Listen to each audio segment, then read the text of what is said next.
আমরা আজকে কথা বলবো কৃষকের খামারি অ্যাপের মাধ্যমে কিভাবে জমিতে সার প্রয়োগ করা যায়, অর্থাৎ একদম মূল জমিতে কিভাবে সার কতটুকু লাগবে সেটা আমরা দেখাবো। তো এটা হচ্ছে আমরা প্রথমে একটা জমি সিলেক্ট করতে হবে। তো এটা হচ্ছে সেই জমি যেখানে 15 শতক জায়গা আমরা সিলেকশন করে আছে, যে দেখতে পাচ্ছেন এটা হচ্ছে বিনা 17 জাত। তো আমাদের কৃষক ভাই আছে, তো আমরা সরাসরি ওনার মোবাইলটাতেই খামারি অ্যাপ ওপেন করব এবং এই জমিটাতে কতটুকু সারের প্রয়োজন সেটা আমরা সরাসরি দেখব। এইটা হচ্ছে যে খামারি একটা অ্যাপ কৃষকের জন্য, এইটা যে খামারি অ্যাপ। তো এটা প্লে স্টোর থেকে অ্যান্ড্রয়েড মোবাইলে করতে হবে, ইনস্টল করে নিতে হবে।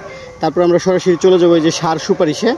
তো সার সুপারিশে গিয়ে আমরা এইভাবে যে ফসল অনুসারে এটাতে আমরা করব, মানে ক্লিক করব। এটা দেখতে পাচ্ছেন, আমরা এখানে দেখতে পারবো, অটোমেটিকলি আসবে। আচ্ছা, এবার হচ্ছে মৌসুম, আমরা একটা মৌসুম দিলাম, এই যে খরিফ টু মৌসুম যেহেতু এটা। তো এটা হচ্ছে ফসল, আমরা যেহেতু এটা রূপা আমন ধান, তো এটা আমরা রূপা আমন ধান দিলাম। আচ্ছা, এবার এখানে একটু ক্লিক দেব, একটু সময় নেবে, অপেক্ষা করুন। তো আচ্ছা, সার এই যে অলরেডি কিন্তু একটা সুপারিশ চলে আসছে। তো এখানে আমরা জাত দিব, এখানে যেহেতু বিনা কৃষক ভাই বলেছে বিনা 17 ধান করছে, তো আমরা বিনা 17 দিলাম। তো এইখানে হলো 15 শতক জায়গার একটা দিলাম। তো এবার ক্যালকুলেট দিলাম।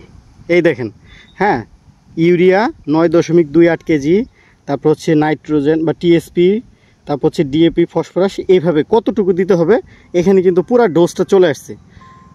আমি বলবো কৃষক ভাইদেরকে, এই অ্যাপের মাধ্যমে আপনি সার সুপারিশ মালাটা দেখতে পারবেন এবং সুন্দরভাবে কতটুকু সার প্রয়োজন আপনার জমিতে, একদম অ্যাকুরেট যে প্রয়োজনটা আছে সেটা আপনি প্রয়োগ করতে পারবেন। এই যে এখানে সব ধরনের দেওয়া আছে। দেখালাম, এটা কেমন লাগলো আপনার কাছে? জি, খুব সুন্দর, অসাধারণ একটা অ্যাপস। আচ্ছা, এই যে এইভাবে আপনাকে দেখাই দিলাম আপনার এই যে সারের ডোজ আছে। যেহেতু আপনি সম্ভবত এখন কি কি সার দিচ্ছেন জানি না, তবে পরবর্তী সময়ে যে সারগুলোর ডোজ দিবেন এই অনুসারে দিতে পারবেন, ঠিক আছে? জি জি।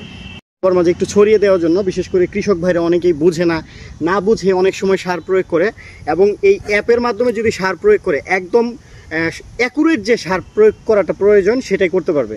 তো সবাইকে ধন্যবাদ, ভালো থাকবেন, সুস্থ থাকবেন।